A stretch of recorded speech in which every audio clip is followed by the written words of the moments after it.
All right. Welcome, everybody. We were just starting to talk about sphere of influence and database. So I was saying for the new people, I was just asking Mybel if she has a database, if anybody started a database, because that should be one of the first things you do. What you want to start with is the people who already know you, trust you, and would use you or recommend you to somebody. Okay, so that's probably one of the first things you should do, because these are the people that know you and care about you and might want to help you to get started.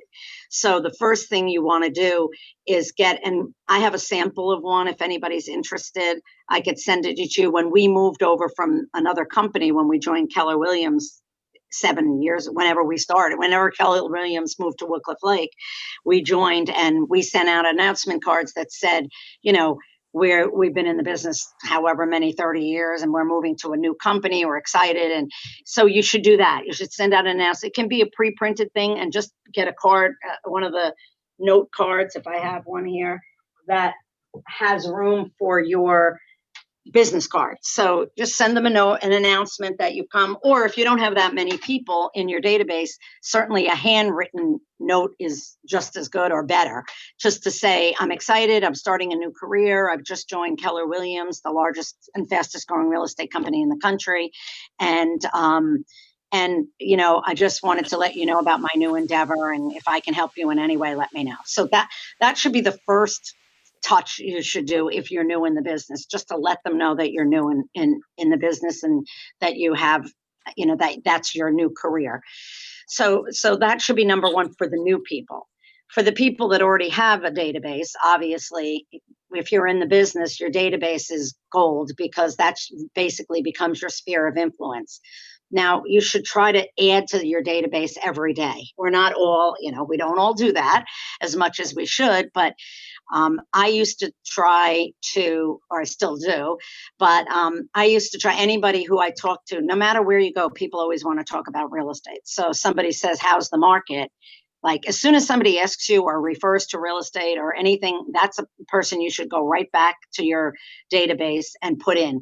I always ask people, where do you live? Oh, how do you like it? Even if it's people that live in the same town, like, what do you like? What I do a lot of business in Park Ridge. What do you like about living in Park Ridge? I'm always interested in hearing like other people's ideas so that I can pass them forward, because the people who live in town, you want to know what they care about it, what's important to them, so that you can use that to promote the town, whatever town it happens to be. So you always have people telling you about their town, little things about it, their schools, the clubs, the sports, whatever it is. And that's always something, that's a good way to gain information about the town itself. So when you're newer, and the other thing is, you want to ask them, where do you live? Even if you don't want to ask them for their number or their email right away, you can ask them where they live. And if they tell you the street and you know their name, you can always come back to the tax records, look them up and put them in your database, and then send them a handwritten note to say, it was great meeting you today. If you have any real estate needs or questions, I'd love to answer them for you. And you can touch them in that way. So that's a way to start your database and start adding to it every day. They say you should try to add like 4 or 5 people a day, but if you added 2 a day over the year, you'd have a very strong database. Now, some of those people, those are like the met people, the people that you just met. They're not, and you might want to, in your database, in command, you can rank them in different categories, like past customers, friends and family, referral source, all those different. And you want to do that with as much information as you can when you put them in, because when it starts to get, like I see Mary and Luann are on, and Catherine, you guys probably have big, huge databases, right? I mean, so you start to forget sometimes. So the more information you can put in when you enter people in the database, the better it is. When you go back, you'll know who it is. And then what we should do, hey, Luann, I see you now. So the sphere of influence is obviously the people that are your core people that are going to support you, represent you, talk about you. And what you want these people to do when you put them in the database is touch them enough. There's an 8x8 campaign that they talk about. sending 8 touches in 8 weeks, maybe initially for somebody new, I think that's a lot personally. And then they talk about 36 touches. I mean, you don't want to be you don't want to be so obnoxious that they're sick of hearing from you, and then they delete your emails. So, but there's a lot of ways to touch people. You can send them an email with just, oh, thought you might like to know something got listed in your neighborhood.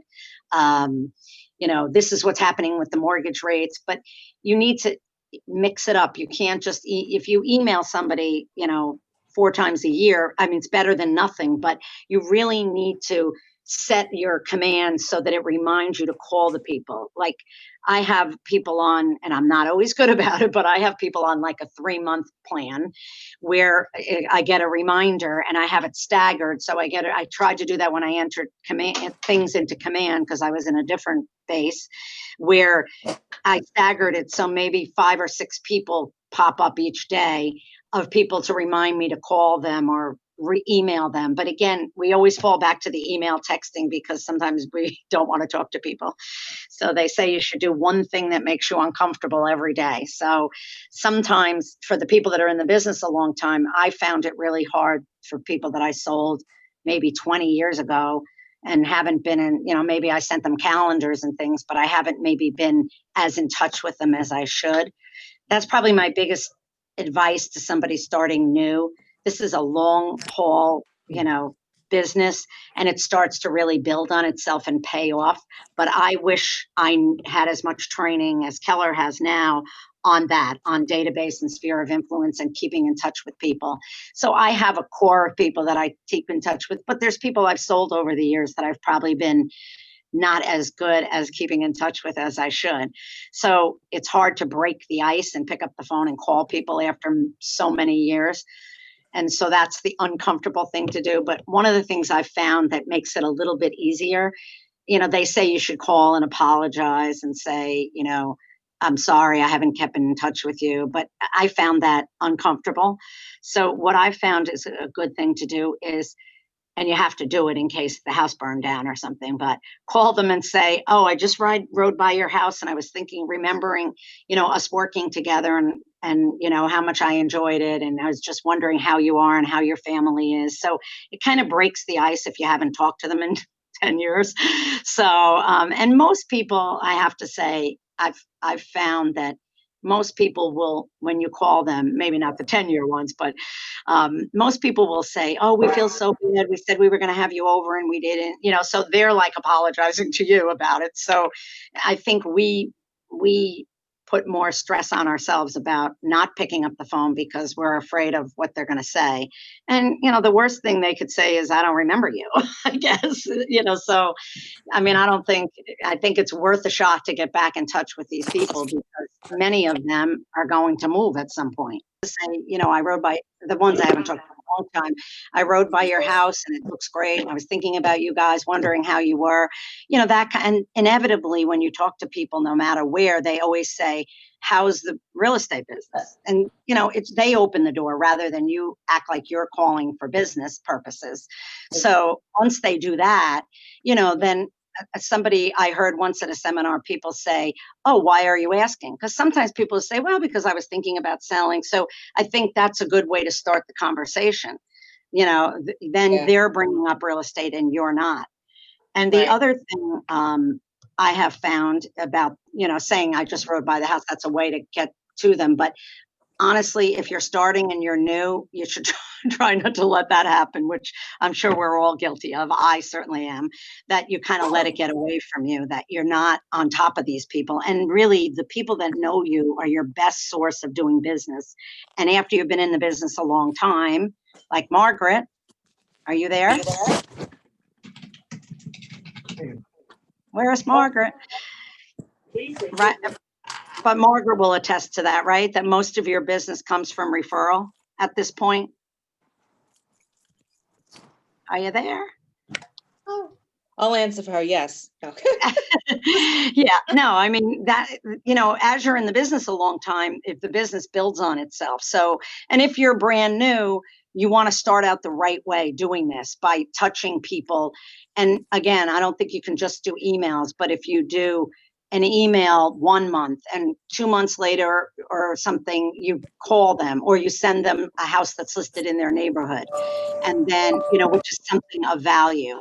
And then, hello, whoever that is, I can't see you in the car, but, and that, so if you start off that way, I think that is probably one of the biggest things I regret, that I didn't do that better in the beginning than I did. But I think that's the COVID thing I said was an easy call to make. And now something's coming up, Thanksgiving, which is another calls that we did make in our office, our group. We tried to sit down and call people and just say, it's Thanksgiving and we're thinking about everything we're grateful for. And we just want to say we're grateful for the opportunity to work with you and for your loyalty and for your people you've referred, if they have, obviously. So those are easier calls to make, I think, because you're not basically calling saying, who do you know that I should know that needs to buy or sell real estate? Because sometimes people, at least I know, I feel like very salesy that doing that, and that's a harder approach for me.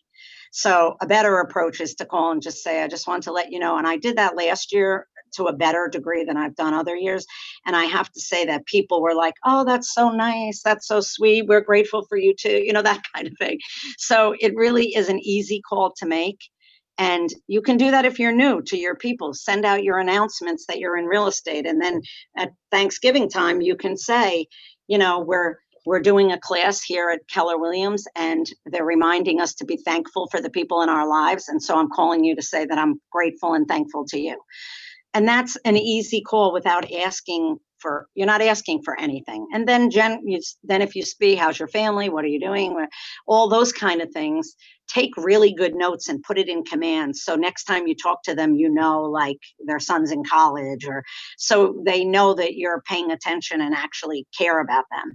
But that's a call to make. And then when they bring up real estate, then you can say, if you know anybody that needs my help. And after you call people, you should really always try to follow up with a handwritten note, because I think the art of handwritten notes is kind of dead these days. Not too many do it, but like I know Randy's really good about that. He's always writing notes to people. So I think but you can write and you can email, but I really do think you have to make that personal call, because that's the way you it's hard to form a relationship with texting, as much as we all like to text, and that's fine when you're talking to, when you already have a conversation going, but you really need to pick up the phone and call. And I know that's like the hardest part for most of us. We don't want to do it and we put it off. But if you could add even 2 people to your database every day, and if it's somebody brand new, just, you meet them, you talk to them, and then come back to the office and just write a note. It was great meeting you, whatever you talked about,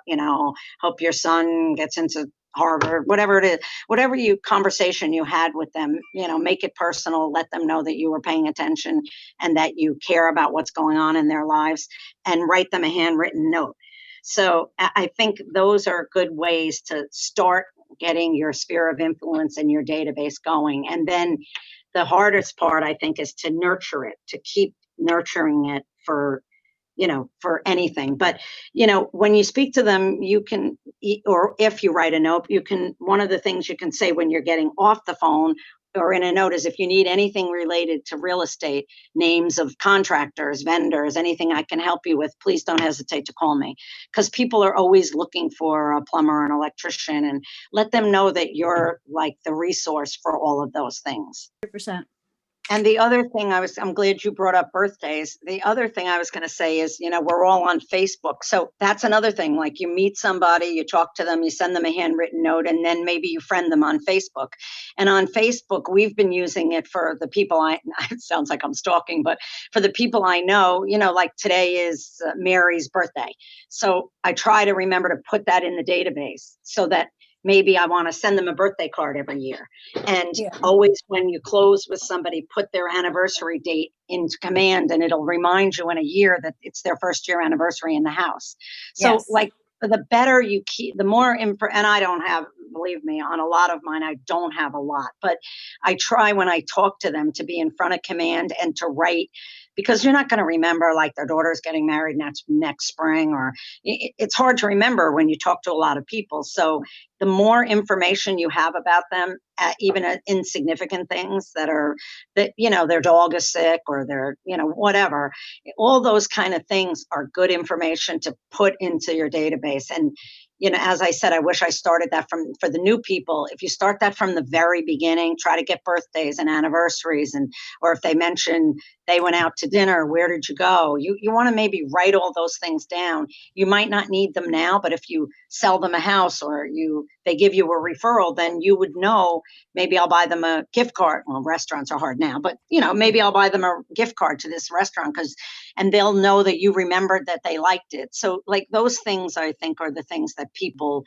find endearing, and it just shows that you're paying attention and you care. I had somebody who sold a house, and he was like a big fly fisherman, and Kelly's boyfriend is a big fly fisherman, and they told me about this book about fly fishing. Actually, Kelly went and got it for me, and I gave them that as a gift. Like it was like a nothing thing, but he was like, "Oh, that's so cool." Because it's something he really loves and cares about. And he knew that obviously I paid attention to his fly fishing, which I could care less about, but you know what I'm saying? It's like It's those kind of thoughtful. things Yeah. are so much nicer if you can do them. And, then of course, we used to do like giveaways. Now, I don't know, with COVID, I don't know that we can stop by, but when we can do that, I try almost all the people that I've sold houses to, whenever they have a baby, because generally they buy a house, then they have babies, I always get them like a monogram blanket, like for all my customers, pretty much. So like that, and that's something they have in their house every day. So they don't forget about you. But I that's something I like to give, just because I love babies. And I just think that that's fun. Nothing's more important to us than our babies, right? That's right. So, but there's all sorts of things. One year I went to like Christmas tree shop, and you don't have to spend a lot of money, but one year I went to Christmas tree shop. I didn't have a ton of people at that point, and I bought these like pumpkin candles, and I just dropped them off at the door and some more people were home, but for the people that weren't, I just left them at the door. And I had people like 10 years later saying, every Halloween I take out my pumpkin candle and I think of you. So like you can do things like that, or like little Christmas ornaments that I bought one year, like Christmas ornaments that were houses, which I thought was appropriate. Like they look like little Christmas gingerbread houses or something, and just like hung them on the doorknob, or, with my card. So like you can do things like that, particularly if you don't have, now what happens when you get a lot of people is obviously you can't be running to everybody's house doing that. So it gets a little harder, but I'm saying for the new people, or even your core people, if you just have 20 or 30 people that have referred you more than once and that you've done business with more than once, it's nice to do something special. At the end of the year, when it comes to holiday time, we've been sending, what's the name of that company, Rand? For what? The company where we get the stuff for Christmas. They just opened Stew Leonard's. I couldn't think of it. Stew Leonard's. For everybody that buys during that year or referred me business or whatever at Christmas, I send them Stew Leonard's, whatever, like brownies. You can send them anything, but I try to, for that people, for the people that it's their anniversary, I say happy first Christmas, happy first holiday in your new house. I don't do it every year. I do it now some I carry over because I just like them and we're in touch a lot, and but so I try to do that like at Christmas time for the people that bought during the year or that referred me during the year. So, and it's easy. I used to get big chocolate chip cookies, giant chocolate chip cookies, and write Merry Christmas, Happy Hanukkah, and have them made up, and used to hand deliver them. But that really, you just can't, the volume of it gets to be, when you're younger, and I don't mean younger, newer younger too, but when you're newer in the business and you have only, maybe 20 or 30 people that are maybe your core, you could do that. You have the time and you don't have as many people. When it starts, the good thing about Stu Leonard's is we call, we give them a list, we put handwritten, we put personal messages, and they send them out for you, obviously, deliver them. So, that's just something, a good way to keep in touch. The only other thing I really do on a steady basis is I do the little calendars that stick to your refrigerator. Now, most people say nobody looks at calendars anymore, but I see them in people's houses when I go there. So, you know what? And I put a little Thanksgiving note like, I'm grateful for your loyalty and your business throughout the years, or something to that effect. So I do it at Thanksgiving as opposed to Christmas because I don't want it to get lost in the shuffle of the Christmas mail stuff. And then you could do this on a smaller basis if you have like if you're doing a farm area. I do American flags to the whole town of Park Ridge every year. And Randy does Wycliffe Lake. So, but if you're just doing like your neighborhood, or there's a neighborhood where you've done a lot of business, that's something like nice to do. So, but I'm sorry. Sorry, Carolee. What size flag? You mean the little ones? And yeah, the little ones with the wooden stick, we order like for Park Ridge. I think I order 2,800. That's a big expensive. That's Right. probably the biggest thing I do, because you have to hire drivers and runners to do it. Because obviously I don't do it. 2,800 flags, Right. and then so somebody puts the card on them. Somebody, the guy, we usually get like teenagers or something, and they deliver them, and they don't go on the people's property. They just stick it on the next to their mailbox. But it's nice because the whole town, then it's got American flags Right. blowing in the breeze, so it's nice. So but that's something we started a long time ago, and now it's like hard to stop because I don't know that it's cost efficient, so I don't know if I would do that again. But now people go, oh, you're going to do the flags, right? So I feel like almost like it's like a commitment at this point. That's nice. But I think you can touch people every month of the year if you want to. I might think that's a little heavy-handed, but like send out a Mother's Day, right from command. You could just send a little email, a little postcard for Mother's Day or Father's Day, or Valentine, whatever it is that you want to do. But I do think that with command, once we get it all up and running the way it should be, that should help us to reinforce the staying in touch all the time. So, but I can't stress, and I don't do it enough, but I can't stress that sending notes and doing all those things are all great. But if you don't pick up the phone and talk to these people, I feel like you're missing an opportunity to really like create a relationship with them. So I'm not, don't always practice what I'm just telling you the things I know we should do, but I'm not always as faithful to it as I should be. So anybody else have anything to add? I hate these Zoom things because I feel like I can't see everybody, and we're usually more interactive. You know what I've done, I think was a good idea, one of the classes, tax season. I send them the buyers, I send them the HUD, the closing statement. Yep. So that they were like, wow, thank you so much. It helps Yeah, me. that's a really good point. We've done that too, not consistently, but Right. you should do that for your buyers that have bought in the previous year. Yeah, Send them a copy of the HUD, Luann saying, so that they remember to deduct give it to their accountant. Sometimes they're scrounging around for it. Yeah, they were So that's something that's a really good thing. And they know you're thinking of them and they appreciate it. Mhm. Anybody else have ideas they want to share? Hmm. That's all. We just did something in town here. It was actually Kelly's idea. We helped to sponsor the first annual town garage sale, which I don't know if anybody know it, but she said in Wyckoff they did, and it was a big success. So they never did it here in Park Ridge, but we did that, and I thought, that's okay, but it actually turned out to be, there were like 83 houses that participated, and all we really did was we worked with the woman in town, and she gave us all the people that wanted to be on it, and we did a map. so that people would know where the houses were. So, I mean, it wasn't a lot of work. I mean, the map was a little difficult, but it wasn't a lot of work to do. And we sponsored that. And then we just set a table up in town hall and we gave out the maps, and we did a raffle, and we gave out, pens and bag clips and that kind of thing. So, those kind of things that don't cost, a fortune, particularly if you're brand new. You don't need to spend a lot of money. The more important thing to do is to pick up the phone and call people. And it's easier to call people. I know we should all be canvassing and doing all those things, but it's easier to call the people that you know and who will actually be happy to hear from you and to try to get business from them.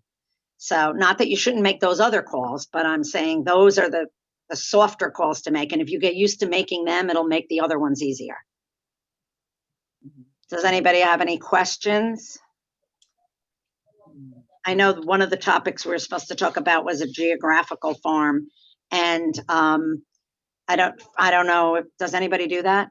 Work a geographical farm? I try to. And so do you have just like certain streets? I do, yeah, in my neighborhood, and I'll do mailings. I don't know if I'm getting anything from it, but I'm hoping I'm top of mind. So Yeah.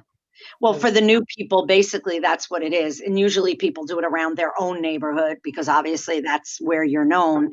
But I mean, you can do it in any neighborhood, but the experts will say to do some research, see how many houses sell in those neighborhoods. But I don't know, sometimes a house hasn't sold forever and then there's like 3 on the block, because eventually I say, look at the neighborhoods where the people are older, because they're going to eventually move.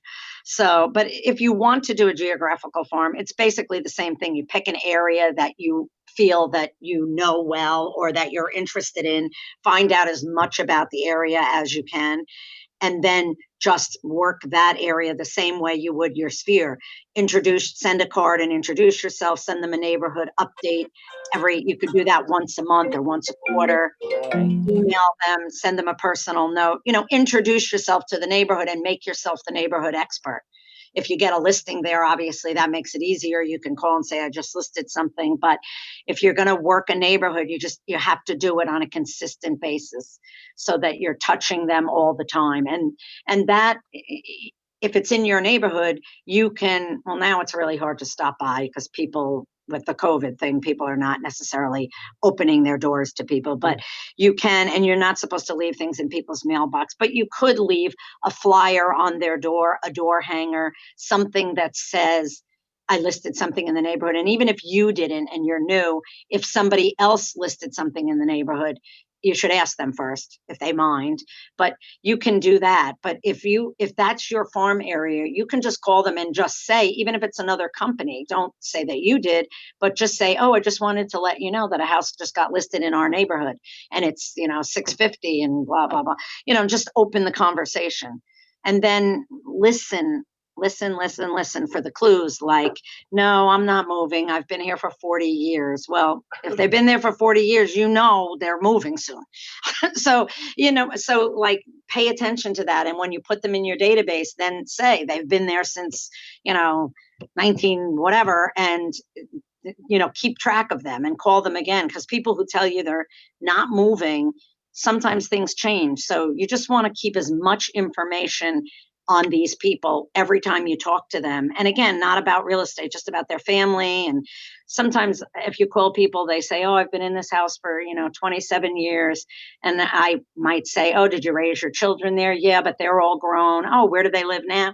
They live in Florida, and I'm thinking maybe I'll go.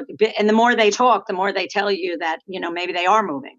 I'm thinking of moving to Florida to be close to the grandkids, so those are all things that then maybe you move them to like the C category up to the A, and they're somebody you want to touch more often and know that it's coming, because it's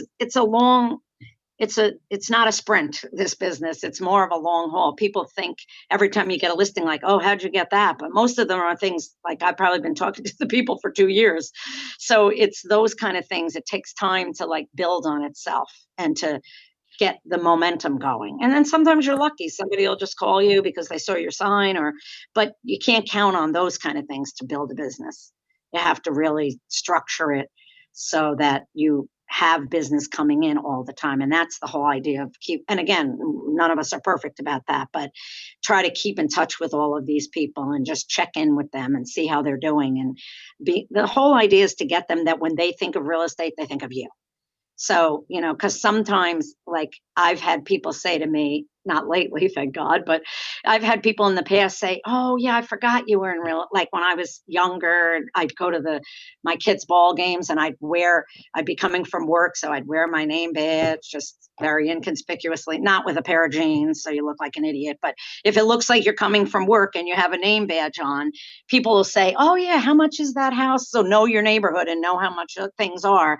But I've had people back then say, they see my badge or something, that go, "Oh, I forgot you were in real estate. My sister just," and then you're like, "Oh, damn. Like, why didn't I keep in touch with them more?" But so I'm just saying, just make sure you stay in touch with these people so they think of you when they think about real estate.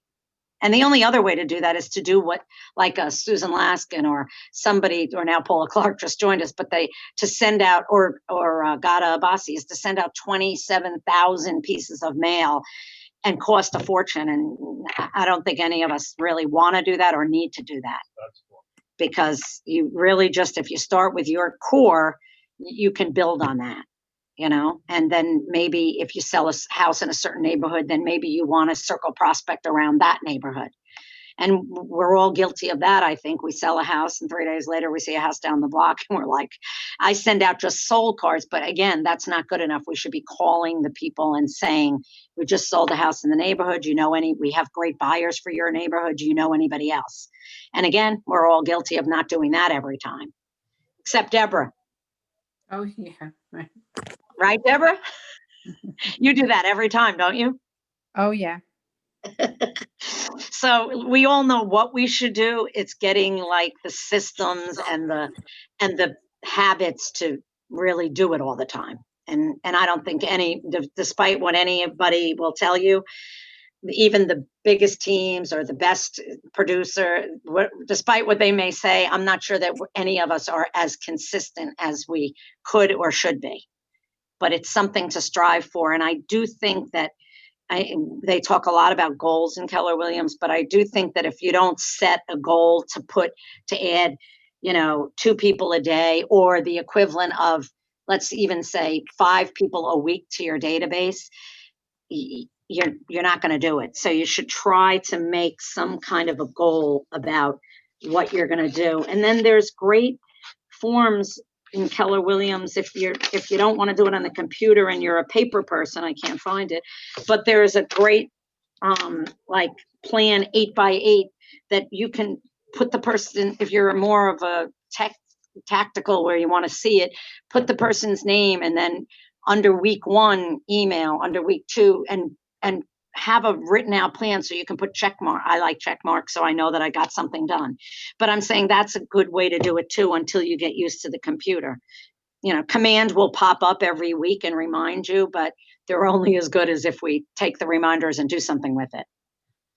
Is anybody using command that way to like remind you to do things, and you're following that pretty much? Anybody? I'm not consistent. I try. Do you have people on smart plans? A few, I do. Yeah. Yeah. I started trying to get people on smart Right. plans and Right. stagger them so that they pop up in 3 months, but not all together, because then I know I'll never do it. Annoying. I'm trying Yeah. not to be constant, but like you said before, but I do, I know. It's hard. I mean, it's hard. I mean, that gets back to the whole time blocking and all of that, but it's hard in this business because something's always coming up. Yep. You time block, and then somebody needs to go see a house, or whatever, or there's a problem with a deal. So it's really hard if you're new, speaking to the new people out there, if you can really embrace this time blocking thing, which is really, I mean, get in the habit of doing that. You really do yourself a favor to set a time aside every day where you could make those 5 calls. I mean, it's 5 calls, 5 no, or make it 2, but do something is the point. Like I do, Thanksgiving calls, and I'll do, a whole bunch in a couple of days, and then I won't, and then I won't do them for a while. So it's really important to be consistent. Otherwise, you wind up losing the momentum of that as well. How often do you call Carolee? Once a quarter? Or try anyway, that's the goal. Try. I'm not going to promise that I call all the 600 people, whatever it is, but yeah, we try to do once a quarter. I Right. mean, and I'm not, I think for the new people that you're just adding to your database, maybe 8x8, chime in here, guys, what you think, but maybe 8x8 is a good thing. But I don't know that I would do that on a consistent basis forever because, I think people will get tired of, especially then you're just filling space, but basically sending them emails that are not significant. I'd rather send them one email a quarter and call them once a quarter and send them a handwritten note. If you did that, even if it was something significant, like recently I just found out, first of all, it's a great time to refinance. The interest rates are so low. That's a great thing to send to all your people.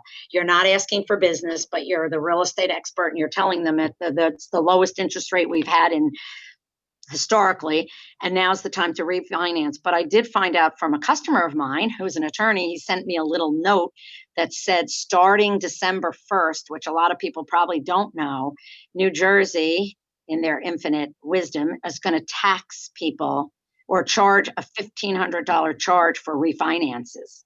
Which, if you're refinancing to get a lower rate, $1,500 is going to take you months to make up the difference. So that begins December 1st. So that's something maybe you want to tell your customer. That's like valuable information that somebody would want to know. That if you're thinking about refinancing, do it now before December and get the details, because I think you have to close it by December 1st. So, but I mean, I would get the details. I have them over there, but that's something we're going to send out a little thing that if you're thinking about refinancing, now's the time before December 1st, because then you're going to have a $15. So like when you send out emails like that have some value, I think on a more consistent basis, people are more likely to actually read your emails than if you just send them every month and they're saying nothing, basically. But, so something like that you can just impart some wisdom that some other people might not know. Those are like valuable things. And also, and again, this is hard when you have a huge database and they're all over the place. But even if you talk to somebody on the phone, before you do, it might be a good idea to check their area and see, so you can mention to them that there's a house in your neighborhood that just sold for X amount or that kind of thing. So, just to make it more personal so that you're not just going down the list, ticking it off with the people you're calling. So if you give them some value, I feel like they'll value your opinion. And I find often that people will call me and say, do you have a plumber that you like? Do you have an electrician that you like? So you want to be kind of you could give them a whole book of things, but sometimes it's better if they have to call you. So, we'll often say to people, if you need anything, plumber, electrician, handyman, painters, just let me know. So it gives them an opportunity to call you for something that's real estate related, but not always talking about who's selling, who's buying, that sort of thing. I went to a seminar once that I thought was good for, particularly again, for newer people that you're adding to your database. And they said, when you get off the phone, tell them, here's what's going to happen next. I'm going to follow up with you in 3 months, just to keep you updated on the market. So you're kind of preparing them for, you're going to call them again, and it's less likely that they're not going to want to take you. You're telling them that you're going to, but if you do that, then you better. So, and always the other thing is, I forgot to mention this, that everybody you talk to, you should really try to give them your mobile app. And that's something you're giving them you can say it's really cool. You can pull up and you can find out what a house is worth anywhere you are. So if you want, I can share my mobile app with you. And that's a good way to get people's cell phone numbers, or, even when you meet somebody, we were talking about before, when you meet somebody and they say, how's the market? You can say, you know what, Keller Williams has this great mobile app. If you want to know what's going on in town, I could share it with you, or something like that. Or if you give me your email, I'll send you everything. I've said to people, you probably want to know what's going on in town, so I can send you everything from every price range, just so you know everything that comes out in Oradell. So, if you can do that, then you're going to capture their email, and you're also going to put them on automatic email, because people are always curious about what's coming out. So the more people you could get on automatic email, your face is in front of them every day or every other day. You could set it for once a week, once a day. You can ask them, because some people would find that annoying. But there's other people that I meet that they know more about what's out than I do. They're really like they're really into watching the houses and all of that. So those are just some ideas about how to build your database and what to put in it. And the more information you have, the better. And I think at a minimum, we should send them anniversary cards in their new home, because they say most people, even that are satisfied with their realtor when they close, don't wind up using them again because the realtor never kept in touch. So I think at a minimum, if you go into command and set the close date and sent them an anniversary card every year, and you could write them a month ahead of time and just have people mail, or you mail them. I think that's like the minimum we should do. If you could do birthday cards, that's even better. At the very minimum, I like to do kids' birthday cards, happy first birthday thing. It's because everybody cares about their kids. We care about our kids' birthdays, our grandkids more than our own. But so those kind of things, I think, at a minimum, shows that you're invested in them, that you know them personally, that you care about them. And when you read things in the newspaper, like their kid just got accepted to Fordham, like if you write a handwritten note and say, oh, that was amazing. We used to cut out the articles. Now nobody really keeps those kind of things. But even if you just write them a note and said, I saw the great news about your son, congratulations, good luck to those are kind of things that show that you have a personal interest in them. And obviously, they're more likely to think about you.